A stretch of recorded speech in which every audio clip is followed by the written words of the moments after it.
வேளையிலும் ஆண்டவருடைய வார்த்தைக்கு நேராக நம்ம திரும்பவும் என்னோடு சேர்ந்து கலாத்தியருக்கு எழுந்த நிருபம் 6வது அதிகாரம் 9ஆம் வசனத்தை வாசிங்கள். கலாத்தியர் 6:9 வாசிங்கள்.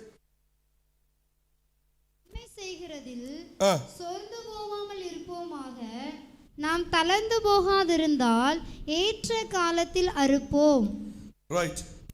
நன்மை செய்வதில் சோர்ந்து போகாமல் இருப்போமாக, நாம் தளர்ந்து போகாதிருந்தால் ஏற்ற காலத்தில் என்ன செய்வோனா அறுப்போம். தளர்ந்து போகாதிருங்கள் அப்படின்னா சோர்ந்து போகாதிருங்கள். இந்த மாலை வேளையில பக்கத்துல தட்டி சொல்லுங்க, சோர்ந்து போகாதிருங்கள். அது எப்படி நீங்க சோர்ந்து போயிட்டு அதை சொல்றீங்கன்னு தான் எனக்கு ரொம்ப ஆச்சரியமா இருக்கு.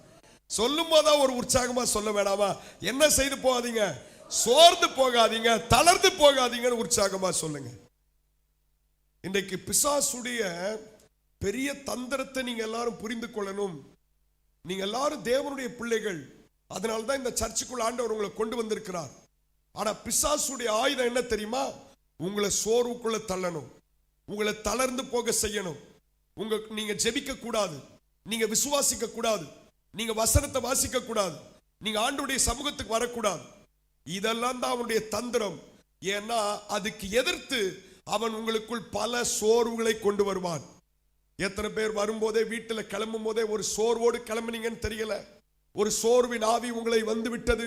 இவ்வளவு நாள் நல்லா போய் கொண்டிருந்தது, திடீர்னு எதையோ யோசித்தீங்க, சோர்ந்து போயிட்டீங்க. திடீர்னு உங்க கணவர் ஒரு வார்த்தையை சொன்னார், நீங்க சோர்ந்து போயிட்டீங்க. திடீர்னு எதிர்பாராத பிள்ளை சம்பந்தம் இல்லாத ஒரு காரியத்தை செய்யும் போது நீங்கள் சோர்ந்து போயிருக்கலாம்.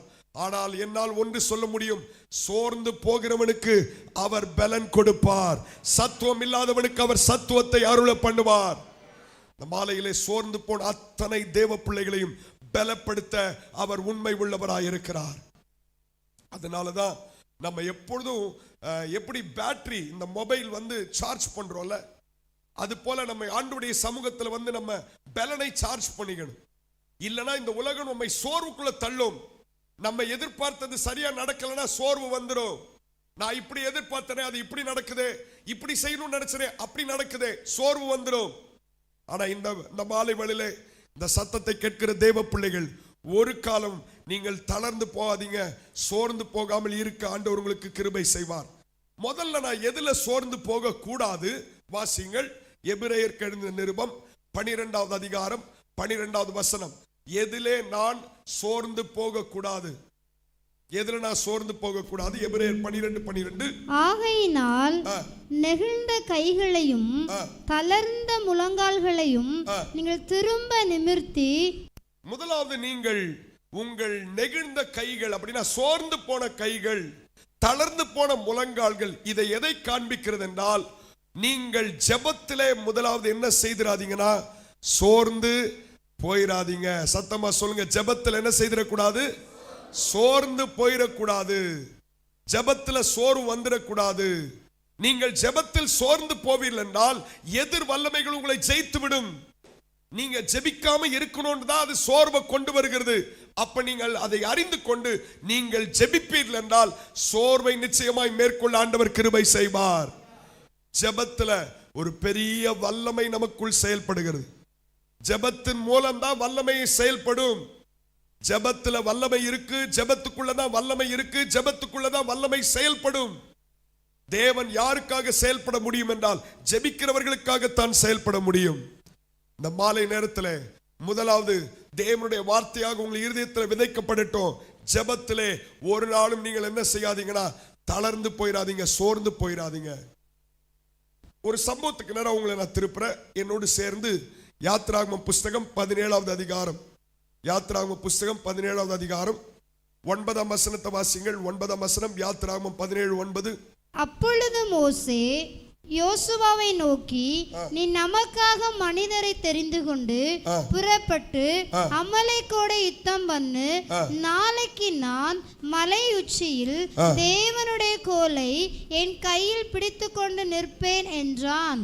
எல்லாம் கவனிங்க, ரொம்ப முக்கியமான ஒன்று. மோசேயுடைய வாழ்க்கையில இருந்து ஒரு சம்பவத்தை நான் காண்பிக்கிறேன். எப்படி தளர்ந்து போகும்போது எதிராளி ஜெயிக்கிறான், எப்படி கை உயர்த்தப்படும் போது ஜெபிக்கும் பொழுது ஆண்டவர் ஜெயத்தை தருகிறார் என்பதுதான் இந்த சம்பவம். ஒரு நாள் அமலேக் என்கிற ஒரு ஜனக்கூட்டம், தேவனை அறியாத ஒரு ஜனக்கூட்டம், தேவனுடைய பிள்ளைகளுக்கு விரோதமாய் செயல்படுகிற இந்த ஜனக்கூட்டம் மோசேயும் அவனுடைய ஜனத்துக்கு விரோதமாக யுத்தத்துக்கு வராங்க. அப்ப ஆண்டவர் சொன்னாரு, பாரு அந்த ஜனம் யுத்தத்துக்கு வராங்க. உடனே மோசே என்ன செய்யறானா, யோசுவாவை கீழே போயிட்டு யுத்தம் செய்வதற்கு சொல்லிவிட்டு மோசே மலை உச்சியின் மேல போயிட்டான். கீழே யுத்தம் நடக்க போகுது, கீழே சண்டை நடக்க போகுது. ஆனால் இந்த மோசே மலை உச்சியில போய் என்ன செய்தானா, 2 கரங்களையும் வானத்துக்கு நேராக உயர்த்தி அவன் ஆண்டவரை நோக்கி பார்க்க ஆரம்பித்தான். இதுல என்ன முக்கியமான சத்தியம் இருக்கு என்றால், நம்முடைய வாழ்க்கையில நம்ம ஒவ்வொரு காரியத்திலும் ஜெயம் பெற வேண்டும் என்றால் நமக்கு மேலே செயல்படுகிற அந்தகார வல்லமைகளை ஜெயிப்பதற்கு நமக்கு ஜெபம் ரொம்ப ரொம்ப அவசியமானது. எத்தனை பேருக்கு நான் சொல்றது புரியுது? இன்றைக்கு நம்ம ஜெயம் எடுக்க கூடாதபடி, நீ வெற்றி பெற்ற கூடாதபடி, நீ பரிசுத்தமாய் வாழ்ந்திட கூடாதபடி மேலே நமக்கு தலைக்கு மேலே ஒரு அந்தகார வல்லமை என்று 2வது வல்லமை இருக்கிறது. அதனால்தான் எபேசியர் 6வது அதிகாரம் 12வது வசனம் சொல்கிறது, வாசிங்கள். என்ன வல்லமை எல்லாம் செயல்படுது? ஏனெனில் மாம்சத்தோடும் இரத்தத்தோடும் அல்ல, துரைத்தனங்களோடும் அதிகாரங்களோடும் இப்பிரபஞ்சத்தின் அந்தகார லோகாதிபதிகளோடும் வான மண்டலங்களில் உள்ள பொல்லாத ஆவிகளின் சேனைகளோடும். பொல்லாத ஆவியின் ஒரு ஆவி இருக்கு, வான மண்டலங்கள் வழியா செயல்படக்கூடியது. எல்லை பிசாசுகள் நம்முடைய தெருக்களிலே, நம்ம ஒவ்வொரு தெருக்களுக்குள்ள பொல்லாத வல்லமைகள், நம்முடைய குடும்பத்துக்குள்ள இருந்து தேவனை ஆராதிக்க விடாதபடி வரக்கூடிய இருளின் வல்லமைகள், இதெல்லாம் அன்றைக்கு மோசே அறிந்துதான். கீழே யுத்தம் வருகிறது, மோசே போய் வானத்துக்கு நேராக கரங்களை உயர்த்தி அவன் ஜெபிக்க ஆரம்பித்தான். வசனம் என்ன சொல்லுதுன்னா, அவன் கரம் உயர்த்தி இருக்க கீழே யுத்தத்தில் அவர்கள் வெற்றி பெற்றுக் கொண்டே வந்தார்கள். இது எதை காண்பிக்கிறதுனா, நம்ம ஜெபத்துல நம்முடைய கை உயர்த்தப்பட எல்லா பொல்லாத வல்லமைகளையும் ஆண்டவர் அதமாக்கி போடுவார். சேனைகளின் கர்த்தர் ஜெயம் தர அவர் உண்மை உள்ளவராய் இருக்கிறார். இன்னைக்கு அந்த எதிர் வல்லமையினால பாதிக்கப்பட்டிருப்பீங்களா? நீங்க ஜெபத்துல சோர்ந்து போயிடாதீங்க. குடும்பத்துல ஜெபிக்க முடியலையா, சோர்வை உள்ள கொண்டு வந்து ஜெபிக்க விடாம போராடுது அந்த வல்லமை. அதுக்கு நீங்க என்ன செய்யணும்னா, அந்த நேரத்துல தான் ஆண்டவருடைய பலனை சார்ந்து கொண்டு உங்கள் கரங்களை உயர்த்தி முழங்கால போட்டு நீங்கள் ஜெபிப்பீர்கள் என்றால் உங்களுக்காக கர்த்தர் யுத்தம் செய்வார், அந்தகார வல்லமையை விலக்குவார். யுத்தம் செய்யப்படணும், வான மண்டலங்களிலே யுத்தம் செய்யப்படணும், பொல்லாத வல்லமைகளுக்கு எதிராக யுத்தம் செய்யப்படணும். என்னால யுத்தம் செய்ய முடியாது, ஆனால் என் ஆண்டவர் தன்னுடைய தூதர்களை அனுப்பி அவர் யுத்தம் செய்வார். இன்னைக்கு ஜெபத்துல தான் இந்த வல்லமை எதிர்க்க முடியும். ஏன் இன்னைக்கு அநேகர் ஜெயிக்கல? ஏன் இன்னைக்கு அநேகருடைய வாழ்க்கையில முன்னேற்றம் இல்லை? ஏன் இன்னைக்கு அநேகருடைய வாழ்க்கையில எதிர்பார்த்த காரியங்களில் அவர்களால் ஜெயம் பெற முடியவில்லை என்றால், ஒரு அந்தகார வல்லமை அவர்களை ஜெயிக்க விடாதபடி தடை செய்கிறது. குடும்பம் முன்னேற முடியாதபடி அந்த அந்தகார வல்லமை செயல்படுது. அதனால்தான் எப்பொழுதுமே குடும்பம் இருள், எப்பொழுது போனாலும் சோர்வு, எப்பொழுது போனாலும் என்ன செய்யறதுனே தெரியாதபடி அவர்கள் இருக்கிறார்கள். ஆனா இன்றைக்கு ஜெபத்திலே தளர்ந்து போகாதபடி உங்கள் கண்களில் கண்ணீரும் உங்கள் கரங்கள் பரலோகத்துக்கு நேராகும், உங்கள் முழங்கால் தரையிலே முடக்கப்படும் என்றால் ஜெயம் தரக்கூடிய ஒரு நல்ல ஆண்டவர் இருக்கிறார். ஜெபித்து பாருங்கள். ஜெபம் என்பதை கேட்டுட்டு போகாதீங்க. வாழ்க்கையில ஜெபித்து பாருங்கள். முழங்கால் போட்டு, ஆண்டவரே எனக்கு என் மேல செயல்படக்கூடிய எல்லா வல்லமையும் செயலிழக்கணும்னு சொல்லி ஜெபித்து பாருங்கள். ரோட்ல நடந்து போறோம், வீட்டுக்கு வருகிறோம், எத்தனை அந்தகார வல்லமை நம்மை அழிக்கணும்னு போராடுதுன்னு எத்தனை பேர் நீங்க உணர்ந்திருக்கீங்கன்னு தெரியல. பல தெருக்கள் வழியா போகும்போது, பல வழிகளில போகும்போது அங்கங்கு செயல்படக்கூடிய பொல்லாத வல்லமைகள் தேவனுடைய பிள்ளைகளை அழிப்பதற்காக எழும்பி நிற்கும்.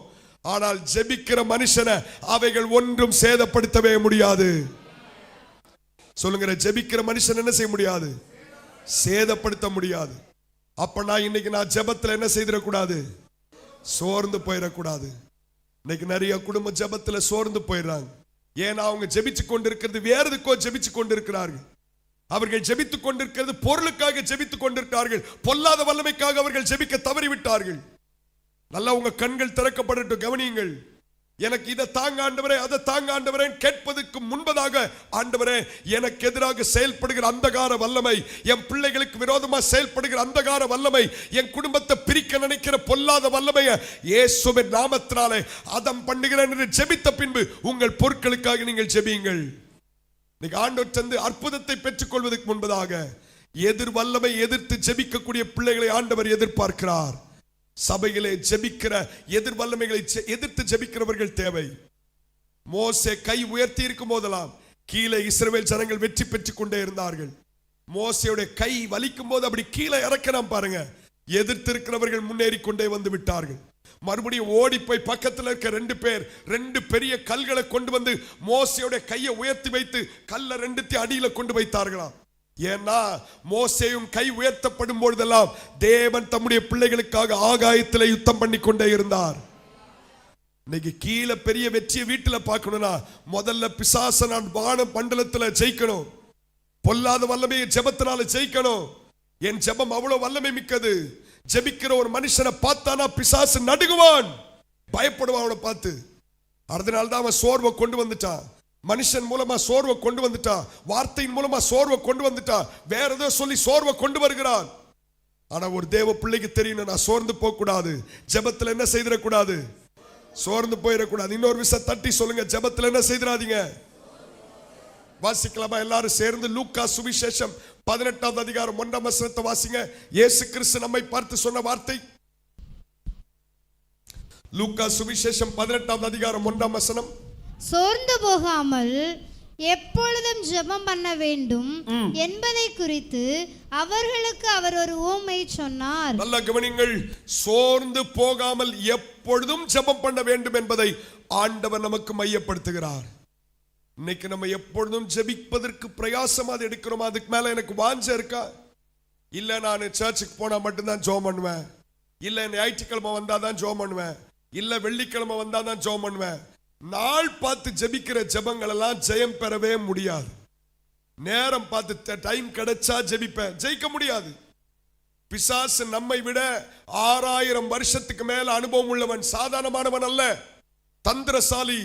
யாரை எப்படி அழிக்கணும், யார் எந்த குடும்பத்தை பிரிக்கணும், எந்த குடும்பத்துக்கு விபத்துகளை கொண்டு வரணும், அவன் 24 மணி நேரம் செயல்படும் பொழுது இங்கே ஒரு விசுவாசி 24 மணி நேரம் தூங்கி கொண்டிருந்தால் எப்படி அவனை ஜெயிக்க முடியும்? இன்னைக்கு ஜெபிக்க வேண்டியவர்கள் தூங்கக்கூடாது. நேரம் எடுத்து ஜெபிக்கிறதுக்கு ஆயத்தமா இருப்பீங்கன்னா நான் சொல்றேன், இந்த ஆண்டவர் உங்களுக்கு ஜெயம் தர அவர் உண்மை உள்ளவராயிருக்கிறார். சோர்ந்து போகாம ஜெபம் பண்ணுங்க. சோர்ந்து போகாம, சோர்வு வருதா மறுபடியும் ஆண்டவர்கிட்ட கேளுங்க, ஆண்டவரே இந்த சோர்வை ஜெயிக்க எனக்கு கிருபை தாங்க, ஆண்டவரே சோர்வை ஜெயிக்க கிருபை தாங்க. முழங்கால் போடும்பொழுதெல்லாம் நான் சொல்றேன், முழங்கால் போடும்பொழுதெல்லாம் நிறைய பேருக்கு தூக்கம் வருது. ஜெபிக்கன்னு உட்கார்ந்தாதான் தூக்கம் வருது. அப்படிதானே நான் சொல்றது கரெக்டா? எத்தனை பேர் அந்த பாதையில போறீங்க? கரெக்டா பாரு, ஒரு ஐயா தான் உண்மையை ஒத்துருக்கிறார். ஜெபிக்கன்னு உட்கார்ந்தாலும் என்ன வருது? மற்ற எல்லாரும் ஜெப வீராங்கனைகளும் ஆண்டவர் கொடுத்திருக்கிறார். ரொம்ப சந்தோஷம். கர்த்தர் உங்களை ஆசீர்வதிப்பார். எனக்கு தெரியுங்க, நானும் உங்க பாதையில தான் போறேன். எனக்கும் நல்லா தெரியும். ஜெபம்னு சொன்னாதான் அவன் விட மாட்டான். ஏன்னா அவனுக்கு தெரியும் இவங்க ஜெபிச்சுட்டா நாளைக்கு விடுதலை வந்துடும், ஜெபிச்சுட்டா அவங்க பிள்ளைகளுக்குள்ள பாதுகாப்பு வந்துடும், ஜெபிச்சுட்டா அவங்க ஆண்டவருடைய வல்லமை செயல்படும். நான் ஜெபிக்கிறத வைத்துதான் என் கர்த்தர் செயல்பட முடியும். ஜெபத்தின் மூலம் தான் அவரை நான் செயல்பட வைக்க முடியும். அவர் வல்லமை உள்ள செயல்படணும், உள்ள வந்து. அப்ப இன்னைக்கு எவ்வளவு ஜெபம் அவசியமானது பாருங்க. பிள்ளைகள் வெற்றி பெறணுமா, நீங்க முழங்கால நில்லுங்க. பிள்ளைகள் ஆசீர்வதிக்கப்படணுமா, நீங்க முழங்கால நில்லுங்க. உங்க வியாபாரம் ஆசீர்வதிக்கப்படணுமா, முழங்கால நில்லுங்க. முழங்கால் போட்டு பின்னாடி வியாபாரத்துக்கு போங்க. முழங்கால் போட்டு ஆண்டவர்கிட்ட கண்ணீர் விட்டு, ஆண்டவரே என் கூட வாங்கன்னு சொல்லி அவரை கூட்டிட்டு போங்க உங்க வியாபாரத்துக்கு. செய்து பாருங்க. அப்படி உங்க வேலைகளை ஜெபிச்சு செஞ்சு பாருங்க. எவ்வளவு பெரிய வல்லமை உங்ககிட்ட இருப்பு என்பதை நீங்க பார்க்க மாட்டீங்க, மற்றவர்கள் சாட்சி சொல்ல ஆண்டவர் கிருபை செய்வார். எனக்கு ஒரு சம்பவம் நினைவு வருது. ஜெபம் எவ்வளவு வல்லமை மிக்கதுன்றதை நான் சொல்றேன். இது நடந்து ஒரு 3-4 வருஷம் இருக்கும்னு நினைக்கிறேன். ஒரு நாள் ஒரு கறிக்கடையில் நின்றுட்டு இருக்கேன். ஞாயிற்றுக்கிழமை அடுத்த நாள் தம்பிமாரெலாம் வருவாங்க, நாங்கள் எல்லாரும் சேர்ந்து சாப்பிடுவோம். இந்த பிள்ளைகளுக்காக நான் போயிட்டு ஒரு கறிக்கடையில் காலையிலே எழும்பி ரொம்ப நேரம் ஜோம் பண்ணிட்டு போயிட்டு கறிக்கடைக்கு போயிட்டேன். கறிக்கடையில் போய் நின்றுட்டு இருக்கேன்.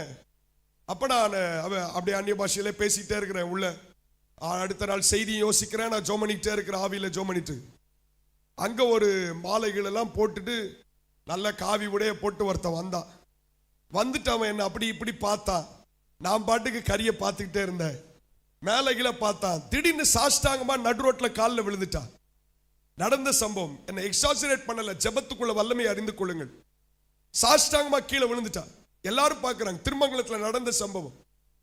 கீழே விழுந்துட்டா. கறிக்கடைக்காரர் என்ன செய்யறதுன்னு தெரியல. நான் அப்படியே எனக்கு என்ன செய்யறதுன்னு தெரியல. எனக்கும் ஒரு மாதிரி இருக்கு. அவன் சொல்றேன் எலும்புன்னு சொன்னா எலும்ப மாட்டேன்டா. இங்க என்ன நிக்குதுன்னா சாமி நிக்குதுன்ற. அவன் யார் நிக்கிறா? சாமி நிக்கிறான். ஒரு பொல்லாத வல்லமை இல்லைன்னா பிசாசுக்கு தெரியுது முன்னாடி இருக்கிற வல்லமை வந்து நம்முடைய வல்லமை விட பெரிய வல்லமை உள்ள ஒரு தேவன் இருக்கிறார் என்பதை பிசாசு சாட்சி சொல்றான். அப்பந்தான் அந்த கறிக்கடைக்காரர் கேட்கிறார், நீங்க யார் ஐயா அப்படின்னு கேட்டார். நான் சொன்ன ஒரு பாஸ்டர் அப்படின்னு. அவன் கடைசி வரை நான் எழும்புன்னு சொல்ற வரைக்கும் அவன் கடைசி வரை எழும்பல. அப்புறம் எல்லாரும் வந்து அவனை தூக்கி விட்டு அவன் சொல்றான், இவருக்குள்ள ஏதோ ஒரு வல்லமை இருக்குன்னு சொல்லி அவன் அந்த நேரத்தில் எல்லாரும் முன்பதாக சாட்சி சொன்னான். அப்ப நான் அறிஞ்சுக்கிட்டேன், நம்ம அதிகமா ஜெபிக்க ஜெபிக்க ஜெபிக்க கர்த்தருடைய அபிஷேகம் எப்பொழுதுமே நம்ம மேல் இருக்க ஆண்டவர் கிருபை செய்வார்.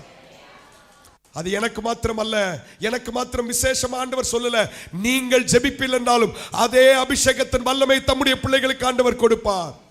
ஜெபம் குறைய குறைய வல்லமை குறைந்து போகும். பிசாசு ஜெயிச்சுட்டு போயிருவான். பிசாசு குடும்பத்தை கொண்டு போயிருவான். பிசாசு சபையை கொண்டு போயிருவான். ஜெயிக்க முடியாது. வாலிப பிள்ளைகளால் ஜெயிக்க முடியாது. அவங்க ரொம்ப பிரயாசப்படுறாங்க, வெற்றி அடைஞ்சிடணும், எல்லாம் எதையாவது செய்திடணும்னு. ஆனால் ஜெபம் இல்லையே, எப்படி ஜெயத்தை பார்ப்பது? கை உயர்த்தப்படலையே, பொல்லாத வல்லமை விலகலையே. அப்போ இன்னைக்கு இந்த மாலை வேளையில் ஆண்டவரே, எங்க குடும்பம் எல்லாம் ஒரு ஜெபிக்கிற குடும்பமா. நம்ம வீட்டுல லைட் எரியுமா? நம்ம வீட்டுல லைட் எரியுதா? நைட் ஆனா லைட் எரியுதா? ஏன் என் மனைவிக்கு தெரியும். படுக்கும் போது கூட லைட் ஆஃப் பண்ண மாட்டேன் நான். ஏன்னா ஜெபிக்கணும், அதிகமா தூங்கிடக்கூடாது. அடிக்கடி சொல்லுவாங்க, நீங்க இப்படி பண்ணாதீங்க, உடலுக்கு நல்லது இல்லைன்னு சொல்லுவாங்க. ஆனால் எப்பொழுதும் 24 மணி நேரமும், அதாவது இருக்கும்பொழுது இரவு நேரங்களில் லைட் எரிஞ்சுக்கிட்டே இருக்கும். ஏன்னா ஒரு பெரிய துடிப்பு, நாளைக்கு காலையில தேவனுடைய பிள்ளைகளை போய் சந்திக்கணும், அவர்களுக்காக ஜெபிக்கணும், அவங்க ஆசீர்வாதமா இருக்கணும். நான் தூங்கிட்டேனா நாளைக்கு பிசாசு ஜெயம் எடுத்துருவான். அப்ப அந்த ஒரு தாகத்தோடு நம்ம எல்லாரும் சேர்ந்து ஜெபிப்போனா நம்ம எல்லா குடும்பத்தையும் வெற்றி பெற ஆண்டவர் கிருபை செய்வார். சொல்லுங்க, 2 கை தட்டி ஆண்டவருக்கு நன்றி சொல்லுங்க. ஜெபத்தின் மூலமாக குடும்பங்களிலே ஜெயம் பெற்றுக்கொள்ள ஆண்டவர் கிருபை செய்வார். ஒருவரை ஆண்டவர் கைவிடவே மாட்டாருங்க. இதுவரை செயல்பட்ட வல்லமைகள் எல்லாம் இன்றைக்கு இயேசுவின் நாமத்தினாலே வெளியில போவதாக. ஜெபிச்சு பாருங்க, ஜெபிச்சு பாருங்க, இணைந்து ஜெபிச்சு பாருங்க. பிள்ளைகளை எழுப்பி விட்டு ஜெபம் பண்ணி பாருங்க. கணவன் மனைவியா கரம் பிடித்து ஜெபம் பண்ணி பாருங்க. முழங்கால் நின்று கண்ணீர் விட்டு அழுது ஜெபம் பண்ணி பாருங்க. இன்னைக்கு ஜெபம் குறைந்து போகிறது. என்ன செய்யறதுன்னு தெரியாம இன்னைக்கு அநேக குடும்பங்கள் தவித்துக் கொண்டிருக்கிறார்கள். பயப்படுறாங்க, என்ன செய்யறதுன்னு தெரியல. மோசேயின் கை உயர்த்தப்பட்ட போது வெற்றி கிடைச்சது. மோசே கை கீழே போடும் போது தோற்று போய் கொண்டிருந்தார்கள். மறுபடியும் கை உயர்த்தினா கர்த்தர் எல்லா பொல்லாத வல்லமை விலக்கினார். அன்னைக்கு சொல்ற, அன்னைக்கு ஜெயம் கெட்டது. இன்னும் ஒரு 2 வசனத்தை வாசிக்கலாமா? ரோமர் 12:12 வாசிங்கள். ரோமர் 12:12. நம்பிக்கையிலே சந்தோஷமாயிருங்கள், நம்பிக்கையிலே சந்தோஷமாயிருங்கள், உபத்திரவத்திலே பொறுமையாயிருங்கள், உபத்திரவத்திலே பொறுமையாயிருங்கள், ஜெபத்திலே உறுதியாய் தரித்திருங்கள். எல்லாரும் சொல்லுங்க, ஜெபத்துல நம்ம எப்படி இருக்கணும்? உறுதியாய் தரித்திருக்கணும். உறுதியாய் தரித்திருக்கணும். உறுதியா தரித்திருக்கணும். உங்களை என்னை அசைப்பதுக்கு பல வழிகளில் அவன் போராடுறான்.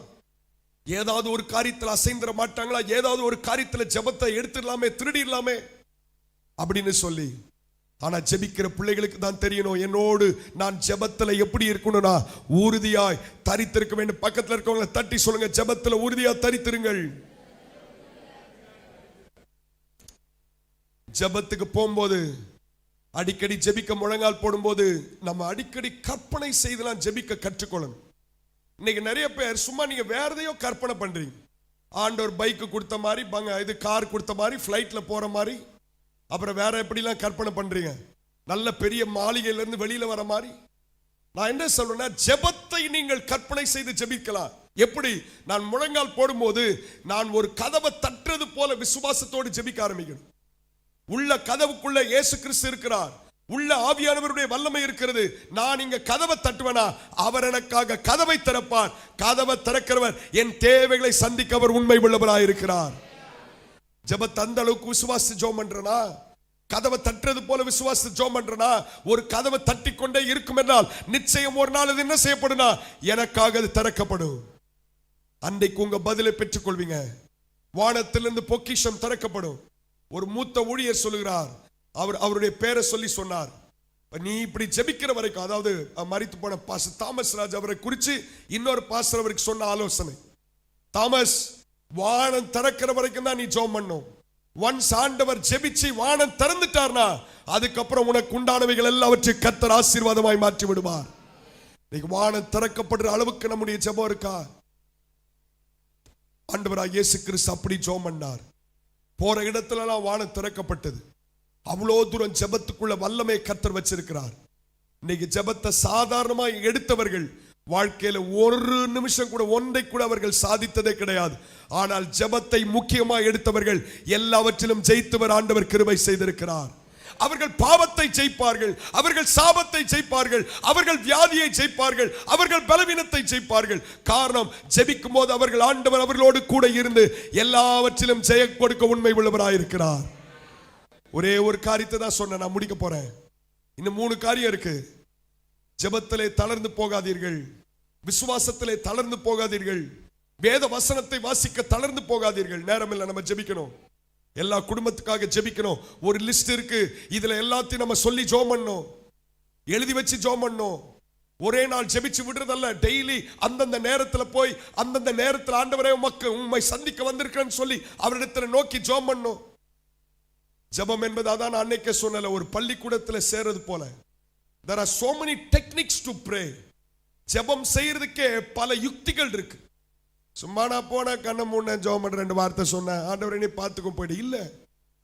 ஜெபத்துல பல விதமான யுக்திகள் இருக்கு. ஏன் ஜெபத்துக்கு அவ்வளவு வல்லமை இருக்குன்னு சொல்றோம், அதுக்குள்ள அவ்வளவு ஆழமான காரியங்கள் கர்த்தர் வச்சிருக்கிறார். உபவாச ஜெபம், தனித்த ஜெபம், விசுவாச ஜெபம், 2 பேராக ஜெபிக்கிற ஜெபம், குடும்பமாய் ஜெபிக்கிற ஜெபம், எத்தனை ஜெபங்களை நம்ம தொடர்ந்து செய்து கொண்டிருக்கிறோம். இன்னைக்கு இந்த ஜெபத்தெல்லாம் மறந்துருப்போனா, மறுபடியும் ஆண்டவருடைய வல்லமை எனக்குள் கிரியை செய்வதற்கு நான் ஜெபத்திலே சோர்ந்து போகாமல் ஜெபிப்பது அவசியமானது. சொல்லுங்க ஒரு அல்லேலூயா. கடைசியா ஒரே ஒரு வசனத்தை வாசி நம்ம எழும்பி நின்று ஜெபம் பண்ணலாம். 1 தெசலோனிக்கேயர் 5வது அதிகாரம், 1 தெசலோனிக்கேயர் 5வது அதிகாரம் 17வது வசனம் வாசிங்கள். 1 தெசலோனிக்கேயர் 5வது அதிகாரம். இடைவிடாமல் ஜெபம் பண்ணுங்கள், இடைவிடாமல் ஜெபம் பண்ணுங்கள். அடுத்த வசனத்தை வாசிங்க. எல்லாவற்றிலேயும் ஸ்தோத்திரம் செய்யுங்கள். அப்படி செய்வதே கிறிஸ்து இயேசுவுக்குள் உங்களை குறித்து தேவனுடைய சித்தமாய் இருக்கிறது. இடைவிடாமல் என்ன செய்யுங்க? ஜெபம் பண்ணுங்க. அப்ப என்ன பாஸ்டர், நான் வேலைக்கே போக வேணாமா, நான் வீட்டுக்கு லோன் எல்லாம் கட்ட வேணாமா, ஜெபம் பண்ணிட்டு ஒரு இடத்துல இருந்து ஆண்டவர் வானத்துல இருந்து எல்லாம் போட்டுருவாரா? இடைவிடாமல் ஜெபிப்பது என்றால் நான் சொல்லுகிறேன், நீங்க புரிந்து கொள்வது கிடையாது. காலையில ஜெபம் பண்ணீங்களா, மற்றபடி உங்க வேலைகளை செய்யும் போது கூட நீங்கள் ஆவியில் ஆண்டவரை ஸ்தோத்திரம் பண்ணிக்கிட்டே இருக்கலாம். உங்க வேலைகளை செய்யும் போது, வாகனத்தை ஓட்டும் போது ஆண்டவரை ஸ்தோத்திரம் பண்ணி ஜெபம் பண்ணிக்கிட்டே இருக்கலாம். நல்ல பாடல்களை பாடி ஆண்டவரோடு நீங்க கனெக்ட் ஆயிருக்கலாம். உங்க வியாபாரம் செய்யும் போது கூட உங்க ஆவி ஆண்டவரோடு ஸ்தோத்திரம் பண்ணி கொண்டு இருக்கலாம். காலையில ஜெபிச்ச ஜெபம், அதுக்கப்புறம் மறுபடியும் 8 மணிக்கு ஸ்தோத்திரம் பண்ற, 10 மணிக்கு ஸ்தோத்திரம் பண்ற, 12 மணிக்கு ஸ்தோத்திரம் பண்ற, நேரம் கிடைக்கும் போதெல்லாம் ஸ்தோத்திரம் பண்ற. ஒரு நாள்ல குறைந்தது ஒரு 3 மணி நேரமாவது ஜெபிக்க ஆண்டவர் நமக்கு கிருபை செய்து விடுகிறார். அப்படி ஜெபம் பண்ணி பாருங்க. குறைஞ்சது ஒரு நாளைக்கு 3 மணி நேரம் ஜெபிச்சு பாருங்க. உங்களுக்காக ஆண்டவர் எப்படி செயல்படுறார்ன்றது உங்களால பார்க்க முடியும். அப்ப நேரத்தை அதிகப்படுத்த நம்முடைய வாழ்க்கையில தேவனோடு அப்படி நடந்து ஜெபிக்க காரியங்கள் எல்லாம் தானா நடக்க ஆரம்பிக்கும். தேவனுடைய செயல் நீங்க அப்பந்தான் சரியா பார்க்க முடியும். 3 மணி நேரம் ஜெபம்னோடனே நிறைய பேர் நீங்க ரொம்ப முழிக்க ஆரம்பிச்சிட்டீங்க. சரி, இப்ப எவ்வளவு ஜெபம் பண்றீங்களோ அதுல இருந்து ஒரு மடங்காவது அதிகமா ஜெபம் பண்ணு. இப்ப எவ்வளவு நேரம் ஜெபம் பண்றோம்? ஒரு 10 நிமிஷம் 15 நிமிஷம் ஜெபம் பண்றோமா? அரை மணி நேரம் ஜெபியுங்கள். அரை மணி நேரம் ஜெபிக்கிறவர்கள் குறைந்தது 1 மணி நேரமாவது ஜெபம் பண்ணுங்க. ஒரு நாள்ல நிச்சயமா 1 மணி நேரம் எல்லாரால ஜெபிக்க முடியும் என்று நான் விசுவாசிக்கிறேன். ஆமென். எனக்கு ஆமென் அல்லேலூயா சொல்ல மாட்டீங்க, நல்லா தெரியும். 1 மணி நேரமாவது நீங்க என்ன செய்ய முடியும்? ஜெபிக்க முடியும். முடியாதது ஆண்டவர் நம்ம கிட்ட சொல்லவே மாட்டார். முடியாதது வேதத்துல ஒண்ணு சொல்ல மாட்டார். அவர் பார்த்து பாராத. முடிகிற காரியத்தினால தான் நம்ம கிட்ட சொன்னார், குறைந்தது 1 மணி நேரமாவது நீங்கள் என்ன செய்யக்கூடாதா, ஜெபிக்க கூடாதான்னு சொன்னார். இன்னைக்கு அப்படி ஜெபிச்சு பழகிருவீங்கன்னா நீங்க கையிலிருந்து எடுத்து வைக்கிற எல்லா காரியமும் ஆசீர்வாதம், எல்லா காரியம் ஆசீர்வாதம். ஒண்ணு தோற்று போகாது, ஒண்ணு கூட 2வது முறை செய்ய விட மாட்டார் ஆண்டவர். அவ்வளவு தூரம் அந்த கரத்துல வல்லமை இருக்கும், அவ்வளவு தூரம் உங்களை சுற்றி ஒரு வல்லமை இருக்கும், அவ்வளவு தூரம் உங்க குடும்பத்தை சுற்றி ஒரு வல்லமை இருக்கும். இது எல்லாவற்றையும் நீங்க ஜெபம் பண்ணிட்ட பிறகு முடிந்தா நான் சொல்றேன், அந்நிய வல்லமை உள்ளவங்க எங்கேயாவது வந்தீங்கன்னா உங்களை கூட்டிட்டு வந்து பாருங்க. அவங்க சொல்லுவாங்க, உங்க வீட்டுக்குள்ள ஒரு வித்தியாசம் இருக்கு, உங்க கூட பேசும்போது ஒரு வித்தியாசம் இருக்கு, நீங்க பேசினா ஏதோ ஒரு மாதிரி இருக்கு, நீங்க ஜெபம் பண்ணா ஒரு மாதிரி இருக்கு. இது எல்லாமே எதிர்வல்லமை. பிசாசுக்கு நல்லா தெரியும் யார் ஜெபிக்கிறவன் யார் ஜெபிக்காதவன் யாருக்கு தெரியும், பிசாசுக்கு நல்லா தெரியும். என்ன பாஸ்டர் என்ன பார்த்து நானே உற்சாகமா ஏதாவது 2 வார்த்தை கேட்கலான்னு வந்தேன், நீங்க என்ன பார்த்து பயப்படுத்தி விடுறீங்களே. பயப்படுத்துறதுக்கு சொல்லல, நீங்க ஜெபிப்பீங்கன்னா எல்லா காலத்திலும் உங்கள் குடும்பமும் உங்கள் பிள்ளைகளும் ஜெயத்தை காண ஆண்டவர் கிருபை செய்வார். ஜெபம் இல்லாமல் ஜெயம் இல்லை. சொல்லுங்க, ஜெபம் இல்லாமல் ஜெயம் இல்லை, ஜெபம் இல்லாமல் ஜெயம் இல்லை. வேதத்துல பெரிய பெரிய பலசாலி கூட ஜெபிக்காதவன் எல்லாம் தோற்று போயிட்டாங்க. சிம்சோனுடைய வாழ்க்கையில ஜெபமே நீங்க பார்க்க முடியாது. ஒரே தண்ணி தாக அடிச்சது ஜெபம் பண்ணா, மரிக்க போகும்போது ஒரு விஷயம் ஜெபம் பண்ணா, அவ்வளவுதான் ஜெபமே அவன் லைஃப். ஆனா தாவீது பாருங்க, எத்தனையோ இடத்துல கீழே விழ போனா மறுபடியும் ஆண்டவர் அவனை திருப்பிட்டார், மறுபடியும் எலும்பை செஞ்சிட்டார். எனக்கு ஒன்னே ஒண்ணு தெரியும், ஜெபிக்கிறவன் ஆண்டவர் 7-70 தடவை விழுந்தாலும் கர்த்தர் அவனை மறுபடியும் எலும்பை செய்து விட்டுருவார். அதுதான் கர்த்தருடைய வல்லமை. நம்ம எல்லாரும் சேர்ந்து ஜெபிக்கலாம். ஆண்டவருடைய நாமம் மகிமைப்படுவதாக.